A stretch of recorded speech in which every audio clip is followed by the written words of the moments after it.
pale Mungu anamuonesha Isaya jinsi alivyopungua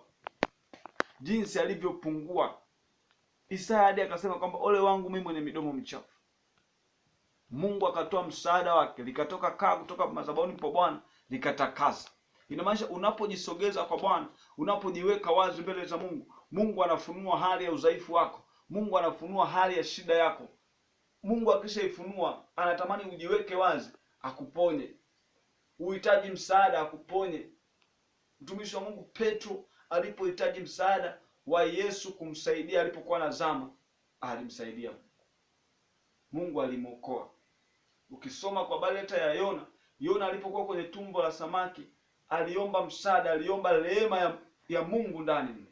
Mungu alimtuma nyangumi akamteme ng'ambo ya bahari. Inamaanisha kwamba msaada wa Mungu hauzuiwi na mazingira, hauzuiwi na hali yoyote. Msaada wa Mungu upo kusaidia watu. Bwana Yesu asifiwe. Msaada wa Mungu upo. Kwa hiyo jinsi ya kuishi unaposubiri ahadi za Mungu, ni lazima tujizoeshe mazingira ya kujiweka wazi mbele za Bwana, ili kuepusha chochote chenye uwezo wa kuzuia ahadi za Mungu. Kwa sababu yapo mambo ambayo yana uwezo wa kuzuia ahadi za Mungu. Katika kitabu kile cha Zaburi ya 89 mstari 33 hadi 36, kuna mambo fulani ambayo Biblia inajaribu kueleza hapa.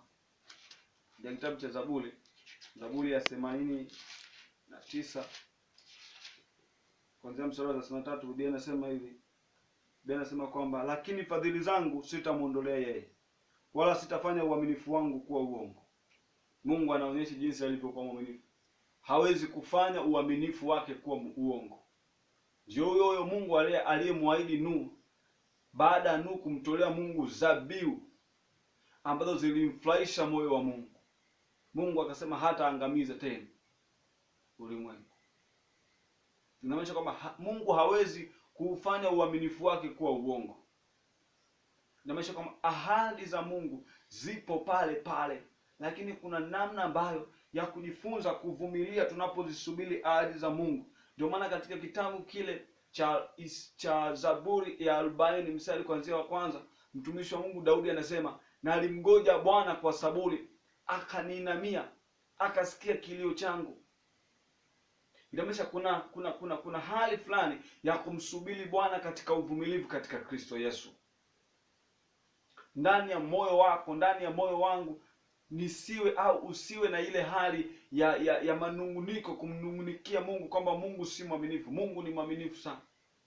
Ahadi zake ni za kweli. Biblia inasema kwamba hata mtu asipomwamini Mungu, Mungu anabaki wa kuaminiwa. Hata ndani yako, hata ndani yangu, tutakapomtoa Mungu katika hali ya uaminifu, tukisema Mungu sio mwaminifu, bado Mungu anabaki kuwa mwaminifu. Ndio maana anatamani ndani ya watu wake wajijengee mazingira ya kujua kwamba Mungu wao ni mwaminifu, kwamba Yesu Kristo ni mwaminifu, kwamba Roho Mtakatifu ni mwaminifu, yupo kuwapa thawabu wampendao. Kwa wakati mwingine anaruhusu mambo fulani kuangalia, je, huyu mtu ananipenda? Je, huyu mtu ananipenda? Ni vitu vya msingi watumishi wa Mungu kujua.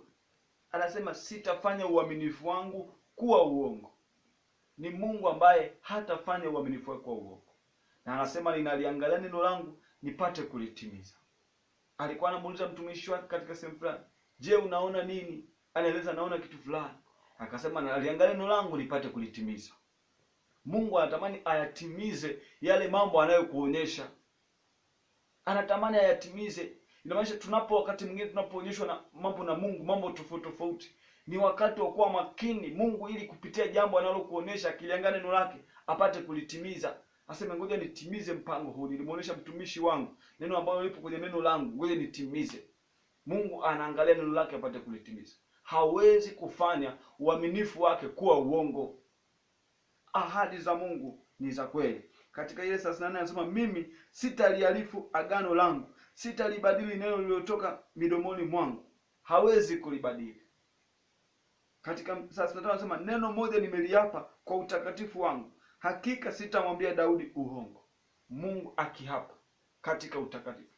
Nilisoma sehemu fulani Mungu alihapa kwa habari ya watoto wa Heli kwamba lazima nitawaua.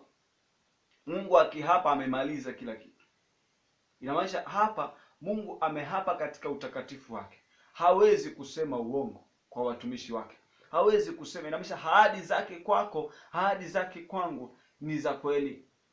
Ahadi zake za kukaa mbali na kuonewa, kuondolewa magonjwa Misri, ahadi zake ni za kweli. Cha msingi ndani ya moyo wako, ndani ya moyo wangu, usizamilie kuruhusu. Nisizamilie kuruhusu chochote kisichotokana na ufalme wa Mungu kwenye maisha yako. Katika 36 anasema wazao wake watadumu milele na kiti chake kitakuwa kama jua mbele zangu. Ahadi za Mungu. Alikuwa anamzungumza kwa habari ya Yesu Kristo, unabii wa Yesu Kristo hapa. Kiti chake kitadumu milele. Anasema hivi, wazao wake watadumu milele na kiti chake kitakuwa kama jua mbele zangu. Wazao wake na maisha sisi ambao tuliompokea Yesu, tuliomwamini Yesu. Wewe uliyemwamini Yesu, manake uzao wako, kwa sababu umemwamini Yesu, sisi ni wazao wa Kristo Yesu, tutadumu milele na Kristo Yesu. Ni ahadi za Mungu. Kwa hiyo tamani na wewe kuwa mmoja wapo. Kwa kumalizia nisome vitu vya kujua tunaposubiri ahadi za Mungu. Vipo vitu vya kujua unaposubiri ahadi za Mungu. Ninaposubiri ahadi za Mungu, vipo vitu vya kujua. Kitu cha kwanza nilichokiandika kwamba cha kujua ni kwamba Mungu hawezi kutuacha tujaribiwe kupita tuwezavyo. Mungu hawezi kukuacha. Mungu hawezi kukuacha ujaribiwe kupita uwezavyo. Mungu hawezi kukuacha ujaribiwe kupita uwezavyo. Biblia inasema katika Wakorinto hapa, inasema katika Wakorinto wa kwanza sura ya 10, Korinto wa kwanza sura ya 10, najaribu kuzungumza mstari wa 13. 10:13 anasema hivi. Anasema 10:13 anasema, jaribu alikuwapata ninyi isipokuwa lililo kawaida ya wanadamu, ila Mungu ni mwaminifu, ambaye hata waacha mjaribiwe kupita mwezavyo, lakini pamoja na lile jaribu atafanya na mlango wa kutokea ili muweze kustahimili. Ukisoma vizuri kwa kutafakari, unakuja kuona uaminifu wa Mungu, unakuja kuona huruma za Mungu. Hapendi kuona tunashindwa. Ndio maana anatamani kuona watu wake kujijengea moyo wa uvumilivu unapopitia katika jambo fulani. Ahadi za Mungu ni za kweli. Mungu hawezi kutuacha tujaribiwe kupita tuwezavyo, kupita kiasi. Yeye ni Mungu anayetamani kwamba tustahimili tunapopita katika hali fulani. Kitu cha kwanza ndio hicho. Kitu cha pili ni kwamba yeye ndiye aliyetuita. Tunajifunza vitu vya kujua tunaposubiri ahadi za Mungu, kwamba Mungu hawezi kukuacha ujaribiwe kupita kiasi au kupita uwezavyo. Mungu hawezi kukuacha. Pia kitu kingine kwamba yeye ndiye aliyetuita. Tambua kwamba yeye Mungu ndiye aliyekuita. Yeye Mungu ndiye aliyeniita. Yeye Mungu ndiye aliyeniita. Katika kitabu cha Wathesalonike wa kwanza 5 mstari wa 24 inaelezea hayo mambo. Wathesalonike wa kwanza 5 mstari wa 24 anaelezea, anasema kwamba yeye ni mwaminifu ambaye awaita naye atafanya.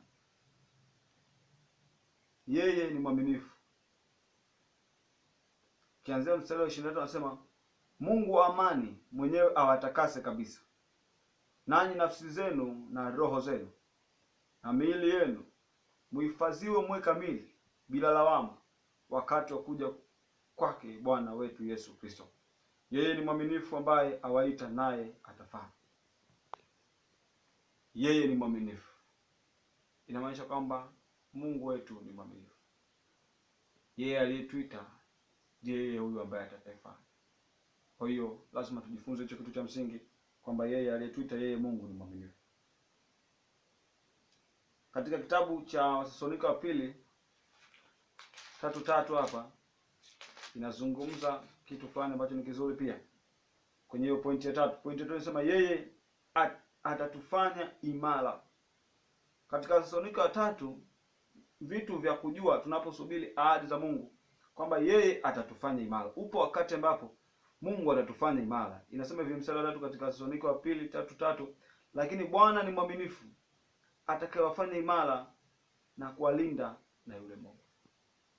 Bwana ni mwaminifu atakayetufanya imara. Inamaanisha kwamba Mungu yupo kukufanya imara na kukulinda. Yaani sio kukufanya tu imara, na kukulinda dhidi ya yule mwovu. Yeye Mungu ni mwaminifu. Kitu cha 4 ni kwamba tung'ang'anie ungamo. Ni lazima ukajifunza kung'ang'ania ungamo. Kung'ang'ania jinsi ambavyo tulivyomkiri. Katika kitabu kile cha Ebrania sura ya 10:23, Biblia inasema hivi: na mlishike sana ungamo la tumaini letu lisigeuke, maana yeye aliyeahidi ni mwaminifu. Ulishike sana, nilishike sana ungamo la tumaini hili. Tumaini la kumtumainia Yesu. Kutumaini mahali kama ni matarajio fulani. Tunamtumainia Yesu. Tulishike sana ungamo, maana aliyeahidi ni mwaminifu. Inamaanisha Mungu anatamani kuona hapo namna tunavyoshika sana ungamo. Tunavyoshika agano. Na Mungu anatamani tushike agano kwa sababu yeye ni mwaminifu aliyeahidi. Hicho ni kitu cha 5. Kitu cha 6 kinazungumza kwamba tukiziungama dhambi zetu, Mungu anatamani wakati tunamsubiri Mungu, wakati tunasubiri ahadi za Mungu, ni lazima kujijengea mazingira ya watu kuwa ni watu wa toba mbele za Mungu. Watu wa toba mbele za Mungu. Watu wenye kuomba toba na rehema kila wakati mbele za Mungu. Kwamba kumsihi Mungu aturehemu, atusamehe, atuponye. Maana tunamhitaji Mungu kila wakati katika hali hizi. Na hayo inapatikana katika Yohana wa kwanza. Waraka wa kwanza wa Yohana sura ya 1 mstari ule wa 9. Kwa hiyo namshukuru Mungu kwa somo fupi ambalo tumejifunza na jinsi ya kuishi unaposubiri ahadi za Mungu. Mungu ni mwaminifu ambaye hajawahi kuahidi na akasema uongo. Yeye ni Mungu ambaye anashika maagano. Ameahidi na watumishi wake. Na maisha yupo kutusaidia. Ni sisi